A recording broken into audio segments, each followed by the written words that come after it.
आज की वीडियो एक ऐसे पर्सन को डेडिकेटेड है जिसे भारतीय राजनीति का चाणक्य कहा जाता है। बीजेपी को बीजेपी बनाने में इन स्पेसिफिक पर्सन का बहुत इंपॉर्टेंट रोल रहा है। एक ऐसे पर्सन जिन्हें किंग मेकर के नाम से जाना जाता है। कुछ लोग तो इन्हें इंडिया की नेक्स्ट प्राइम मिनिस्टर के रूप में भी देखते हैं। गाइस, मैं बात कर रहा हूँ मिस्टर अमित शाह जी के बारे में। अप्रैल 2024 में लोकसभा इलेक्शन स्टार्ट हो चुके हैं। पिछले 2 बार से भारत में बीजेपी सेंट्रल गवर्नमेंट में रूल करती आई है और पिछले 10 सालों से नरेंद्र मोदी पीएम रहे हैं। कहा जाता है कि नरेंद्र मोदी को प्रधानमंत्री बनाने में अमित शाह जी का बहुत इंपॉर्टेंट रोल है। अमित शाह और नरेंद्र मोदी की दोस्ती के चर्चे इंडियन पॉलिटिक्स में होते रहते हैं। टीनेज से ही ये एक दूसरे के दोस्त रहे हैं और वक्त की सड़क इनकी दोस्ती की गाड़ी को तेज रफ्तार से दौड़ाती आई है। आगे हम जानेंगे नरेंद्र मोदी को पीएम बनाने में अमित शाह जी का क्या रोल रहा है, कैसे अमित शाह की नरेंद्र मोदी के बाएं हाथ के रूप में छवि बनी हुई है, क्या ऐसे उनके काम रहे जो अमित शाह को भारतीय राजनीति का चाणक्य कहा जाता है। फ्यूचर में अगर बीजेपी फिर से सत्ता में आती है तो क्या मोदी के बाद अमित शाह को प्रधानमंत्री के रूप में देखा जाए। अमित शाह के जीवन और बीजेपी में उनके कामों के बारे में जानेंगे। लास्ट तक बनी रही है। एक बार की बात है जब बीजेपी कई सालों बाद 2014 में फिर से सत्ता में आई थी। तो इलेक्शन से पहले मार्च 2014 में भाजपा की कमेटी मीटिंग हो रही थी। मुद्दा था कि भाजपा के पीएम कैंडिडेट नरेंद्र मोदी को किस जगह से चुनाव लड़वाया जाए। इस पर भाजपा के उस वक्त के अध्यक्ष मिस्टर राजनाथ सिंह ने सजेस्ट किया कि मिस्टर मोदी को बिहार के पटना से चुनाव लड़वाया जाना चाहिए। तभी अमित शाह ने अपनी बात रखते हुए कहा कि मोदी यूपी से चुनाव लड़ेंगे। लेकिन शाह की बात का विरोध करते हुए राजनाथ सिंह ने कहा कि वो भाजपा के अध्यक्ष हैं और यूपी से चुनाव लड़ते आए हैं,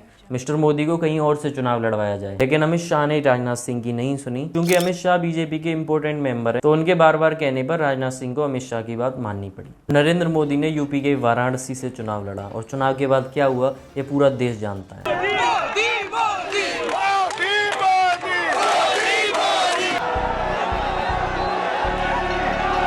22 अक्टूबर 1964 को अमित शाह का जन्म हुआ। इनके फादर अनिल चंद्र शाह जो गुजरात में एक बिजनेसमैन है और इनका पाइप का बिजनेस हुआ करता था। शुरुआत के 16 साल अमित शाह ने अपने गांव मानसा में ही गुजारे। वहीं उन्होंने अपनी स्कूलिंग की। इनके पॉलिटिकल करियर की शुरुआत 7th क्लास में ही हो गई थी। इनके बचपन के दोस्त सुधीर बताते हैं कि अमित शाह में शुरू से ही लीडरशिप क्वालिटीज थी। एक क्राउड में जाना माना सा चेहरा दिखाई पड़ता था अमित शाह जी का और इन्हीं क्वालिटीज की बदौलत अमित शाह ने अपनी 7th क्लास में लड़े फर्स्ट चुनाव जो मॉनिटर का चुनाव था उसमें 75% वोटों से जीत हासिल। इसी के साथ अमित शाह अपने जीवन के सबसे पहले चुनाव में जीत गए। फिर 16 साल अपने गांव मानसा में गुजारने के बाद वे अहमदाबाद आ गए जहां उन्होंने आरएसएस राष्ट्रीय स्वयंसेवक संघ ज्वाइन कर। वहीं आरएसएस की एक यूनिट एबीवीपी अखिल भारतीय विद्यार्थी परिषद के साथ जुड़कर काम करना शुरू कर दिया और समाज सेवा में जुट गए। इनके डेडिकेशन और डिसिप्लिन को देखकर 2 साल के अंदर एबीवीपी की गुजरात की यूनिट का संयुक्त सचिव बना दिया गया। फिर 1980 में आरएसएस की मीटिंग में अमित शाह की मुलाकात मिस्टर मोदी से हुई। इन दोनों की दोस्ती पनपना 1987 में शुरू हुआ जब दोनों ने आरएसएस से बीजेपी ज्वाइन कर ली। ये वो वक्त था जब लालकृष्ण आडवाणी को 1986 में बीजेपी का राष्ट्रीय अध्यक्ष चुना गया और इसके बाद आरएसएस ने अपने वर्कर्स को बीजेपी में ज्वाइन करवाना शुरू कर दिया। शाह के पॉलिटिकल करियर का ब्रेक थ्रू जब आया जब उन्हें गांधीनगर से चुनाव लड़ रहे लालकृष्ण आडवाणी की कैंपेनिंग का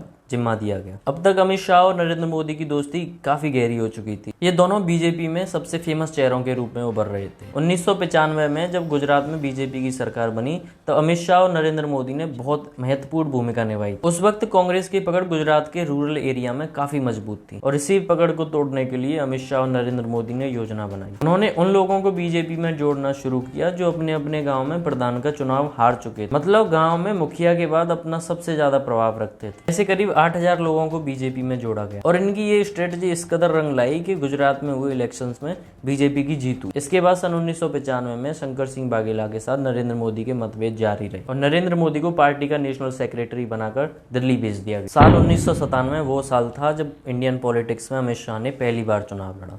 ये चुनाव गुजरात में विधानसभा का चुनाव था और ऐसा कहा जाता है कि अमित शाह को यह टिकट दिलवाने में नरेंद्र मोदी का बहुत बड़ा हाथ था। साल 1998 में केशुभाई पटेल फिर से गुजरात के सीएम बने तो नरेंद्र मोदी की इनसे अनबन चलती रही। अब चूंकि केशुभाई पटेल सीएम थे तो सीएम से बैर लेकर कोई मोदी का साथ क्यों दे। ऐसे में पार्टी के सभी मेंबर्स नरेंद्र मोदी के अपोज में आ गए और नरेंद्र मोदी अकेले पड़ गए। लेकिन अमित शाह ने अपनी दोस्ती निभाते हुए मोदी का साथ कभी नहीं छोड़ा। उनके साथ हर एक जंग में कंधे से कंधा मिलाकर खड़े रहे। वे अकेले ही नरेंद्र मोदी के लिए गुजरात में लोगों के बीच पॉजिटिविटी क्रिएट करते रहे जिसके चलते कभी पार्टी के मेंबर्स मोदी से बैर रख रहे थे। 2001 में नरेंद्र दामोदर दास मोदी गुजरात के सीएम बन गए। अमित शाह की मेहनत उनके पॉलिटिकल करियर में रंग ला रही थी। साल 2002 में अमित शाह को गुजरात सरकार में होम मिनिस्टर और ट्रांसपोर्ट एंड लॉ मिनिस्टर बनाया गया और ऐसे ही अमित शाह धीरे धीरे भारतीय राजनीति में सफलता की सीढ़ियां चढ़ते चले गए। फिर साल 2006 में उन्हें गुजरात चेस एसोसिएशन का अध्यक्ष बनाया गया। फिर 2009 में अमित शाह गुजरात के क्रिकेट एसोसिएशन के उपाध्यक्ष बने। अमित शाह ने यहाँ कुछ नए नियम कानून लाकर खिलाड़ियों को राहत दी। अमित शाह से पहले गुजरात के लिए 24 रणजी मैच खेलने वाले प्लेयर्स को ही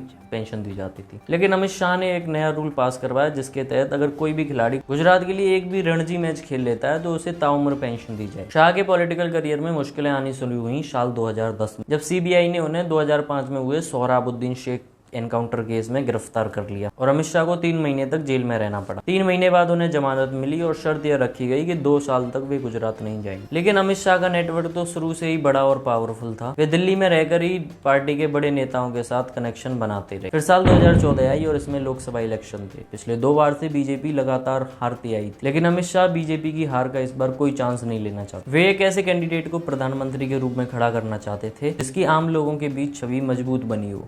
और अमित शाह ये बात अच्छी तरह से जानते थे कि नरेंद्र मोदी के अलावा पार्टी में कोई भी ऐसा व्यक्ति नहीं है जिसकी छवि आम लोगों में बहुत मजबूत या अच्छी रही हो। तो नरेंद्र मोदी को बीजेपी की इलेक्शन कमेटी का चेयरमैन बनाया गया। अमित शाह को भी 2014 के लोकसभा इलेक्शंस में पार्टी का महासचिव बना दिया गया। और उत्तर प्रदेश, जहां लोकसभा की सबसे ज्यादा सीटें हैं, वहां से अमित शाह की बदौलत बीजेपी को 80 में से 73 सीटें मिली। इसके चलते बीजेपी ने 2014 लोकसभा इलेक्शंस में 282 सीटें जीती और नरेंद्र मोदी को प्रधानमंत्री बनाया गया। अमित शाह ने जीत हासिल करने के लिए टेक्नोलॉजी का भरपूर यूज किया। उन्होंने लखनऊ ऑफिस में एक आईटी सेल बनाई और एक कॉल सेंटर भी बना, जिससे पार्टी के कार्यकर्ता बीजेपी की होने वाली रैलियां और उनके प्रोग्राम्स के बारे में कॉल करके जानकारियां ले सकते थे। इस टेक्नोलॉजी की मदद से बीजेपी में 20,000 प्लस नए मेंबर्स शामिल हुए। इस आईटी सेल और कॉल सेंटर के बनने से बीजेपी के सभी कार्यकर्ता अवेयर रहे कि बीजेपी की कौन सी रैली होने वाली है और कहां होने वाली है, जिससे सभी मेंबर्स उस जगह पहुंचकर बीजेपी का प्रचार प्रसार कर सके। अमित शाह की out of the box thinking और चाणक्य नीति की बदौलत 49 साल की उम्र में उनको बीजेपी का अध्यक्ष बना दिया। 49 साल की उम्र में बनने वाले अध्यक्ष बीजेपी के सबसे युवा अध्यक्ष बने। अध्यक्ष बनते ही अमित शाह ने आरएसएस के लिए बीजेपी ज्वाइन करने के रास्ते और भी आसान कर दिए और इसी के चलते बीजेपी में कई सारे लोग आरएसएस से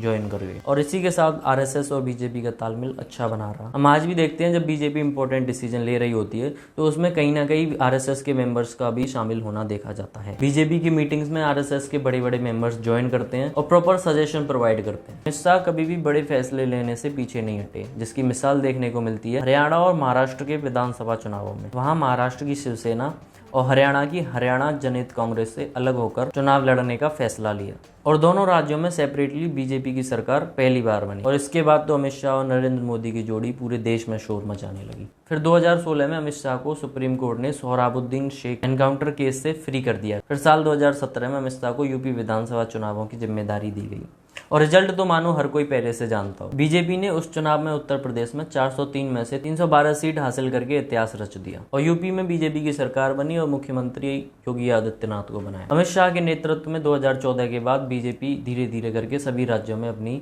सरकार बनाती रही। 2014 के बाद कुछ 21 एक राज्य थे जहां बीजेपी शासन कर रही थी। 2019 में फिर से लोकसभा चुनाव हुआ। इस बार बीजेपी ने 300 से अधिक सीटें जीतकर लोकसभा चुनाव में इतिहास रच दिया और एक बार फिर से नरेंद्र मोदी ने बतौर प्रधानमंत्री शपथ ली। अमित शाह चुनावी मैदान में इस तरह खेलते हैं कि उनके विरोधी भी उनकी तारीफ किए बिना नहीं रह पाते। इन्हीं राजनीतिक रणनीतियों के बदौलत अमित शाह को बीजेपी का चाणक्य कहा जाने लगा।